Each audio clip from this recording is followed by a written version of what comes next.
Hello. Today we are talking about psychological first aid. I often refer to it as emotional tending to our emotional needs or wounds that are coming up for us in the moment. This topic has been coming up so frequently in so many conversations. So I thought it would be nice to do a video on it. This is also a follow-up to some of my discussions and videos in talking about shame and how that's an emotion that really or an experience that really requires some emotional tending. And so I wanted to expand on this topic a little bit more of what the heck is psychological first aid. We know what to do when we cut our finger and we get that first aid kit and clean up, wash the cut and get a bandage and put on, some Neosporin or something that's going to help with that wound. And we know what to do for that. But what do we do when the cut is an emotional one? I'm Dr. Kit Slies, life coach and licensed psychologist. I'm here to inspire perfectionists and anxious achievers to feel calm and confident while holding clear boundaries. And my perfectionists out there, a lot of the times they are afraid of feeling difficult emotions, feeling the anxiety, feeling the emotional pain because they want to be feeling the emotions the way that they feel like they're supposed to be feeling them. And the reality is sadness, emotional woundedness, pain, emotional pain. These are normal parts of the human experience. They're there for a reason, or they just happen naturally. And it's not something that we want to fight off and pretend like it doesn't exist. We don't want to shut off those parts of ourselves. But we also don't want to let those feelings completely derail us and take us down when maybe it just needs a little bit of first aid that afterwards we can go on and move on with our day. Like I cut my finger the other night when I was chopping up vegetables. Ouch, right? But I did my first aid and went right back to chopping vegetables. And yes, it's changing the way that I do things in my life for the days after. Can't do everything with my pointer finger the way that I'm used to. So I'm tending to that wound, right? I change my bandage and I take care of it until it's healed. It doesn't stop me from living, and that's often the case with painful emotions. So I want the what I want you to be thinking about when you're watching this video, because the conversation that I have with so many of my clients is what the heck is emotional tending or what the heck is psychological first aid? I don't even know what that is or what I would do. And so my hope for you is as you're watching this video is to think about what do you already have in your emotional or psychological first aid toolkit? And what else can we put in there for you today? Um, and the other thing about that is the reason why I think so many people that I speak with say to me, "Hey, I don't even know what that first aid would look like," is because a lot of us were not taught emotional first aid when we were children. It's not something that maybe our parents talked about explicitly. Now, it's maybe changing in today's age. I hope that we are, as parents, talking about tending to our emotions and allowing and accepting and having that dialogue. But I think in a lot of families, it's difficult emotions or emotions at all weren't talked about or even acknowledged as part of our experience. And that can feel that's tough when you're over here because you're human, you're having an emotional experience, but nobody's talking about it, right? So, part of emotional first aid is acknowledging emotions in the first place, including acknowledging difficult ones. So you might want to Google feelings wheel or emotions wheel if you are not the most connected with what your feelings are or not totally aware with what your feelings are. Go ahead and learn to identify and name the feeling.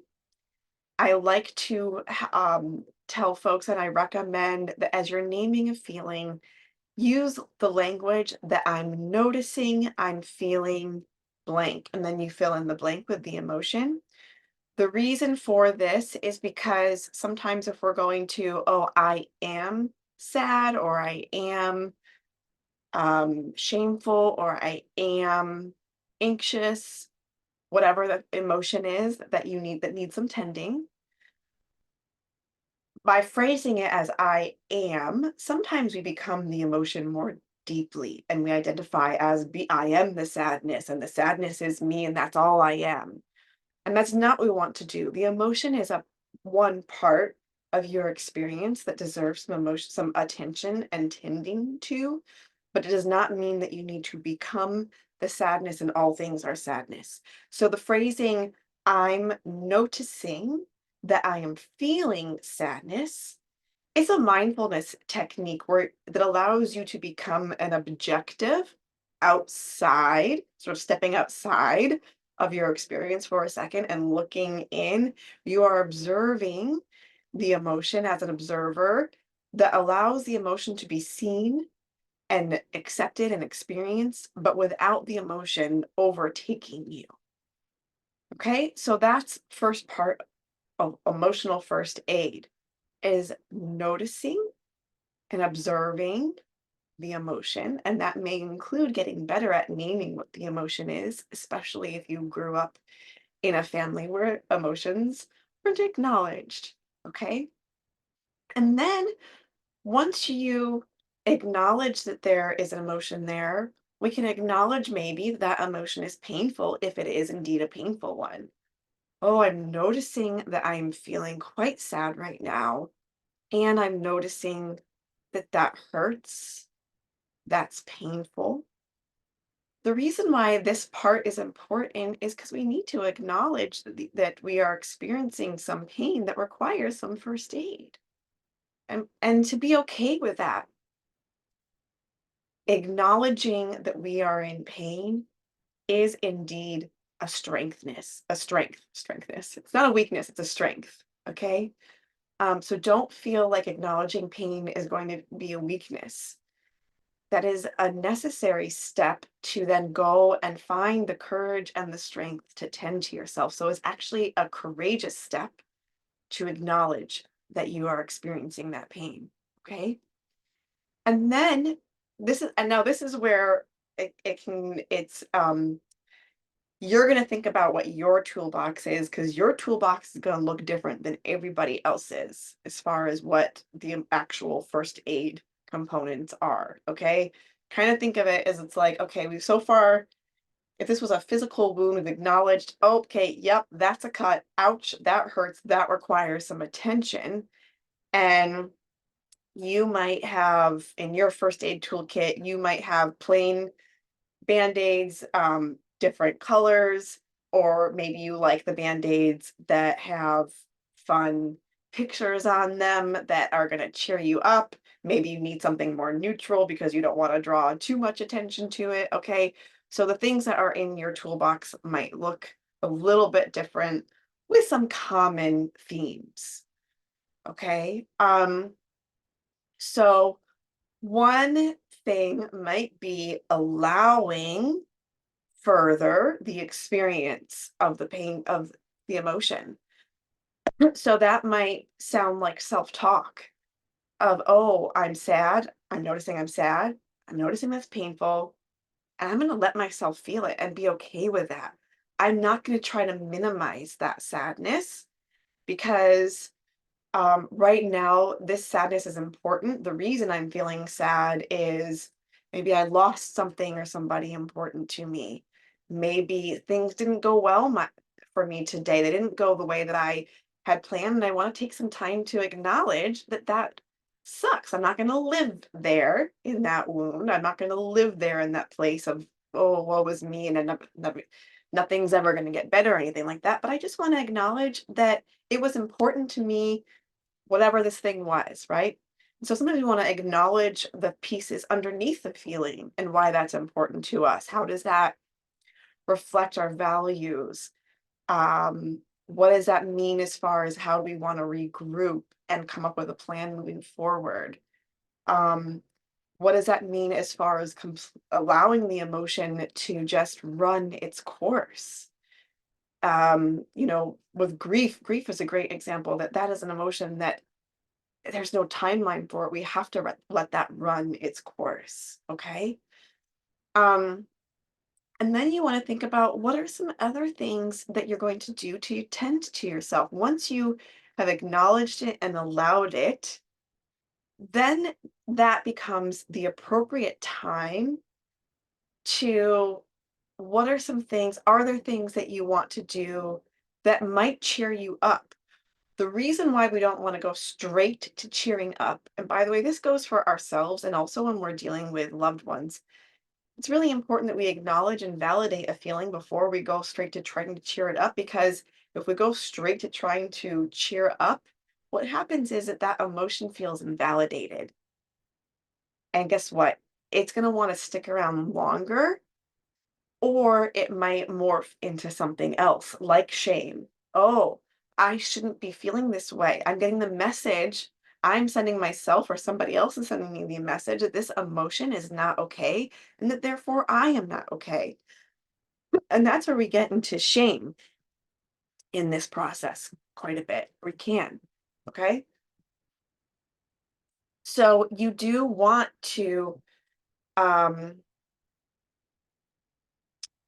it's okay to go to cheering up, but only after you've acknowledged and validated that this is a real experience that is okay to be having. And then when it comes to emotional, what your cheer up is going to be, think about, it might be what would you do when you're physically ailing? Sometimes it is, I need to have a moment and rest and feel cozy in my bed and do that for a little bit. That might be a part of your emotional first aid, but please, that is not the entire story because after that, we do need to complete the cycle and find something to do. Think about what kinds of activities typically bring you joy in your life. Even if they don't feel like that they're going to bring you joy in that moment, is there something that you need to be doing to tending to yourself? Do you need to pamper yourself with a nice warm, comforting bath or shower? Do you need to, um, do you want to have a nourishing meal? Maybe there is a time and a place for the cookies and the brownies and everything. But also sometimes thinking about how can you nourish yourself with food. The food that we eat has a direct impact on how we're feeling. Yes, after our cookies and brownies, most people feel great after that, but it's not going to give us the building blocks that our brain needs to have positive emotions. We need proteins as a source for the neurotransmitters that help our brains function healthily, right? So maybe something nourishing, like a nice nourishing soup, maybe that's part of your emotional first aid. Maybe your emotional first aid includes journaling and unpacking a little bit more of the feeling, giving it even a little bit more of attention. Why am I feeling this way?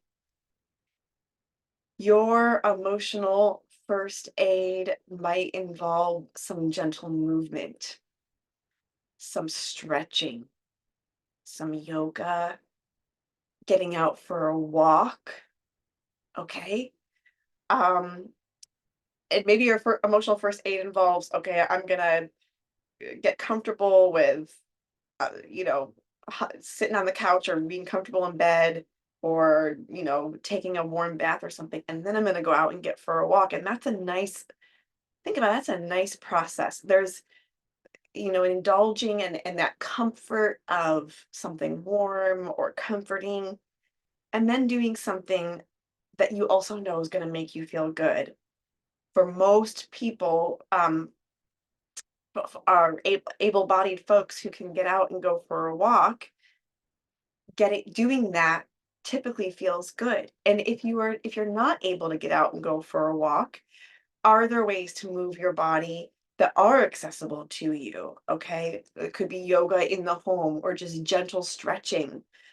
Um, Breathing practices are another great tool for emotional first aid.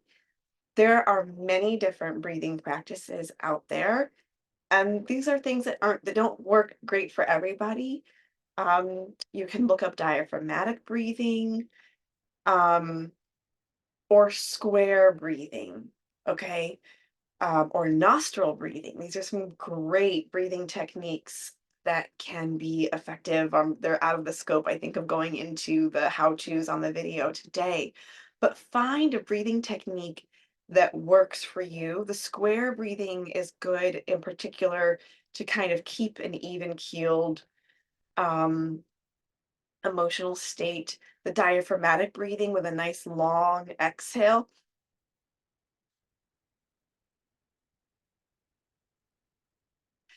That's good when we're feeling anxious or activated, or if we've really just shut down, and we need to bring ourselves back into a more connected state and bring ourselves back up, sort of into a different nervous system state. Okay. Is there any kind of meditation or chanting that has helped you historically? This can also be a good part of your emotional first aid. Other things that can be helpful for emotional first aid, psychological first aid, calling people that you know are gonna hear you and want to talk to you, people that you trust, that you feel comfortable talking to, finding whatever that sense of community for you.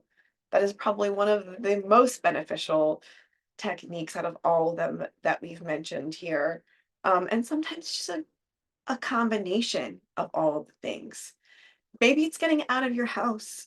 Maybe you've been at home for a while and it just a change of scenery, just maybe just going to the grocery store, going to a cafe down the road or something, going to the library. Sometimes that change of scenery is a good emotional first aid.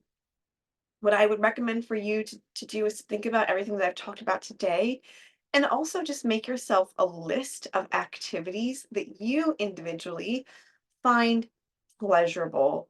Pleasurable activities. It could be crafting or hobbies that you enjoy. And write all this down somewhere in your emotional first aid or psychological first aid, emotional tending toolbox, whatever you want to call it. Put it as a note somewhere on your phone, something that you can reference back. And remember that it's this multi-part process. First, it's naming the emotion, then it's naming that it's painful in order to validate it. And then seeing if is there any more validation or exploring of the emotion that you need to do in order to feel validated and a sense of like, maybe a sense of like de-intensifying of the emotion before you go to then some of these other activities that are really thinking about um, cheering up or getting into a different space. That's where the movement, the breathing, pleasurable activities, all those kinds of things. It's a process of kind of going deeper into the emotion without letting it overtake you so that it can discharge a little bit, and then seeing is there a way to kind of get yourself into a different physical or feeling state. Okay? So I've talked about lots of different things here. I think that the big takeaway here is that emotional first aid is really just a concept that I want you to think about as something to be doing for yourself and trying to build that emotional first aid toolbox for yourself in the same way that you have physical first aids, or I hope you do. If not, maybe now is the time to also get your physical first aid toolbox in order. But anyways, I hope that this video was helpful, and that's all for now, and I'll see you next time. Bye.